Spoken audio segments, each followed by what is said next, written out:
Saudara-saudara sekalian, ketemu lagi kita dan salam pemenang. Salam pemenang. Wah, bersama saya adalah Mbak Iin. Wah, Mbak Selamat Iin sore. siapa nih? Iin Pardina, Iin Pardede. Iin siapa, Mbak? Saya ini Indiarti. Iin Indiarti Indiarti. panggilannya Mbak Iin. Ya, orang Sunda lah. Orang Bisa kok. Sunda. Jadi ada pengulangan. Oh iya, diulangin betul. Indiarti. Oke, jangan diulang ya nama Eko ya.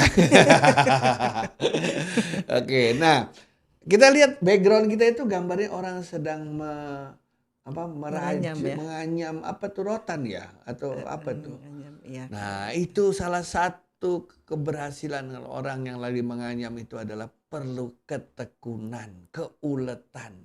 Itu tema bicara kita pada hari ini. Nah, tapi sebelumnya saya mau tanya dulu ke Mbak In. Mbak In, ketekunan tuh apa sih sebenarnya? Makhluk apa itu? Ciri-cirinya ya, orang tekun tuh apa sih sebenarnya? Ya, silakan, Ya. Mbak. Ketekunan itu adalah suatu kegiatan yang menyangkut di situ ada keuletan di situ. Ada keuletan di situ. Ya. Oke. Jadi dalam mengerjakan sesuatu itu kita harus untuk mencapai keberhasilan bahwa kita harus tekun, harus ulet juga, Oke. tidak gampang menyerah. Oke. Jadi memikirkan beberapa solusi alternatif untuk Ya. mencapai tujuan tersebut. Gitu. Kalau nggak salah, kalau lihat kata ketekunan ada unsur sabarnya juga ya. Oh iya, pasti harus Ya, orang yang nggak sabar susah tuh nggak tekun. Nggak bisa tekun. Pengen betul. cepet-cepet hasil selalu. Buru-buru. Oh, oke. Jadi harus sabar, betul. Itu sangat berhubungan dengan ketekunan itu. Itu dibutuhkan dalam situasi apa dalam hidup kita? Misalnya kita menghadapi suatu tantangan, situasi yang sangat sulit, Ya. gimana dalam waktu tertentu, Ya. dalam waktu yang singkat itu kita bisa nggak gampang nyerah. Oh, oke. Saya udah, aduh gimana Baru sedikit ya? udah nyerah. Aduh, Ya. gimana ya? Ya, ya, Kayaknya ya. saya nggak bisa deh. Nah itu kan gampang menyerah tuh kan. Ya, ya, Jadi ya. itu bukan sesuatu menunjukkan suatu ketekunan. Iya, iya, iya. Jadi kita harus mencari dalam waktu, memang dalam waktu yang singkat itu kita mungkin pada saat itu kita nggak bisa menentukan jalan keluar. Jadi kita memang perlu waktu untuk berpikir tentunya di sini ya. Jadi seperti yang disebutkan oleh Napoleon Bonaparte bahwa ada dua kekuatan di dunia ini, yaitu pikiran dan pedang. Oh, pikiran dan pedang luar biasa. Pedang itu kekuatan sesaat. Ya. Jadi kayak tadi memutuskan sesuatu, ya udah plok aja gitu langsung putuskan saat itu juga. Tapi kalau pikiran itu kita memberikan beberapa alternatif, terus konsekuensinya apa dari tindakan yang kita lakukan, terus kegiatan-kegiatan apa yang perlu kita lakukan untuk mencapai tujuan tersebut. Gitu. Jadi itu kadang-kala memang seringkali pikiran itu yang mengalahkan pedang itu. Oke. Itu ada betulnya juga. Itu apa ya? Ada risiko nggak sih kalau orang nggak tekun? Risikonya ya dia nggak berhasil lah tentunya. Nggak berhasil ya, karena gampang nyerah itu tadi ya. Baru lihat ini udah takut. Iya. Terus kalau lihat dari orang-orang yang tekun itu kan biasanya dia fokus, dia tidak mudah terdistraksi oleh hal-hal yang lain, dia sabar gitu ya. Dan yakin gitu bahwa kalau dengan begini terus lama-lama akan tercapai itu tadi. Tapi generasi sekarang kebanyakan nggak sabaran tuh. Karena generasi instan gitu ya. Instan, betul. Instan itu kan beda banget sama tekun gitu ya. Memang untuk itu perlu latihan. Jadi, saya masih ingat pertama kali saya di challenge ketekunan dan itu saya nggak pernah lolos itu waktu SD. Masih ingat nggak dulu SD? Kita suruh bikin ada pola, kita warnai dengan cara kertasnya dikasih lem, kita tarik satu-satu tuh yang kecil-kecil itu. Iya betul. Itu pakai kan harus pelan-pelan. Kan? Pakai pensil gitu. Betul. Pertama ngelihat besarnya aja udah udah nyerah. Tapi ada yang benar-benar bisa dari pinggir satu persatu rapi, kecilnya sama. Mau ditariknya kecil-kecil biar bagus. Kita mau dia tarik biar gede lah. Saya enggak loh. Cowok nggak pernah menang sama cewek gitu dalam hal itu. Cowok mah ceroboh, nggak sabaran. Iya. Oh gitu ya. Jadi memang itu perlu dilatih dilatih sabarnya itu yang susah. Karena kita merasa kita udah tahu hasilnya kayak apa, tetapi menuju sananya kayaknya males itu tadi. Ada nggak caranya melatih diri supaya bisa tekun? Ya perlu dilatih dari kecil sih memang. Dari kecil ya. Dari kecil orang tua kita selalu, saya diajarin orang tua saya untuk terutama sabar ya menghadapi dalam mengerjakan sesuatu. Jangan mau cepat-cepat selesai, nanti hasilnya nggak bagus. Oh iya bagus itu. Ya.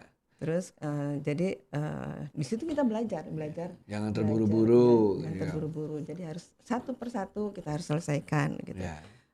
Terus gitu ya yang paling. Makanya dulu ada istilah tekun belajar. Jadi tekun belajar itu kalau tadi saya dengar penjelasan Mbak Iin tuh berarti tekun belajar tuh bukan artinya belajarnya banyak. Iya. Tapi kecil-kecil tapi sering dijalanin terus gitu kan ya. Nah, itu cara belajar yang tekun.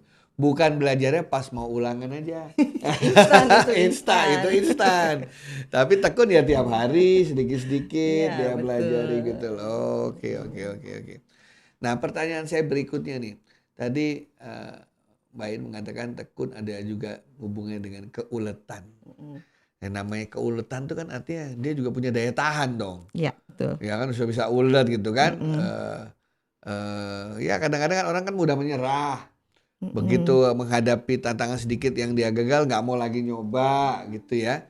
Nah bagaimana cara menanamkan kepercayaan diri bahwa sebenarnya setiap orang tuh kalau tekun bisa, sabar pasti bisa.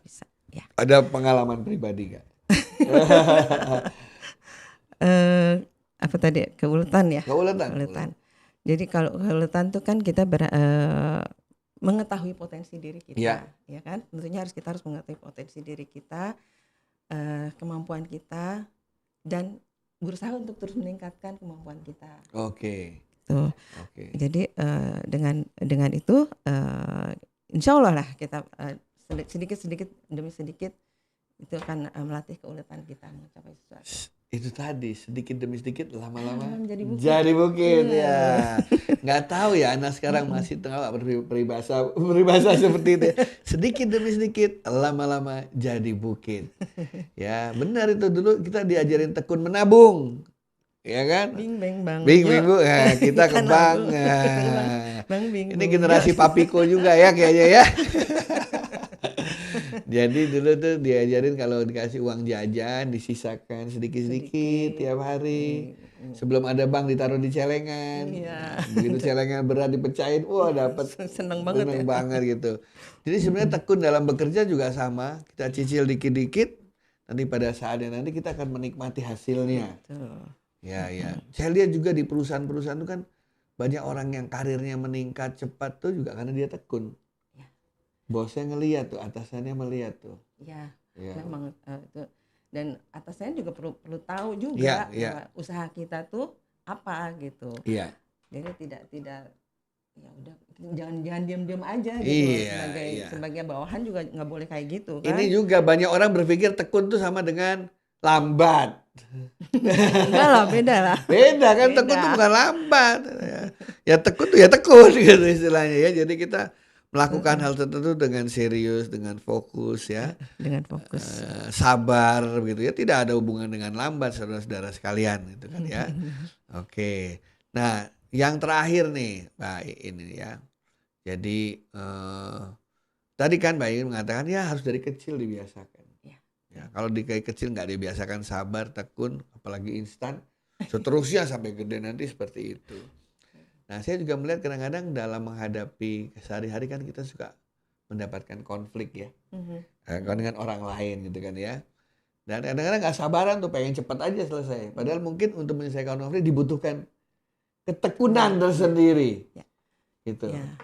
Jadi harus apa? Jadi di sini juga perlu empati juga. Empati, banyak mendengarkan. Kadang-kadang nggak harus selalu ngomong. Mendengarkan juga tekun loh, harus tekun mendengarkan juga. Betul, kesabaran mendengarkan keluhan orang lain misalnya, kan? Itu jadi apa namanya tuh nggak buru-buru dalam memutuskan sesuatu. Iya.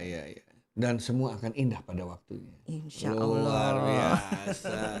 Saudara-saudara, nah kita dapat lagi satu hal di sini. Ketekunan, keuletan itu adalah salah satu modal untuk menjadi seorang pemenang. Ya, itu yang namanya tiker itu nggak akan pernah jadi tiker kalau nggak tiap hari satu persatu dijalin gitu kan ya. Nah, karpet juga begitu kan, nggak mungkin. Jangankan itu nyulam. Lah baju kita ini dari kain kan benang. Iya, tadinya kan berupa kain lebar, terus dipotong, terus dipola, nggak mungkin jadi langsung jadi kayak gini. Betul. Satu persatu. Ya kalau lagi deketin seseorang, jangan buru-buru, tekun pelan-pelan. Ya kan, sekali-kali puji, ajak makan, ya kan. Biar dia juga lihat. Biar dia juga lihat, ini serius nggak? Biasanya diuji tuh sama pacarnya tuh. Gini dia tekun gak nih? Nah, baru gini aja udah nyerah. Iya. Jadi ketekunan itu penting, keuletan itu penting. Mbak In, tolong dikasih dong closing statement untuk teman-teman kita. Ya. Jadi teman-teman, terutama yang muda-muda, jangan gampang menyerah, semangat untuk terus tekun dan ulet ya. Jadi banyak belajar untuk mencari alternatif solusi yang kira-kira akan membantu penyelesaian masalah kita. Ya. Gitu. Oke, teman-teman, ulet dan tekun ya, supaya Anda menjadi seorang pemenang. Terima kasih, sampai jumpa kembali. Salam pemenang.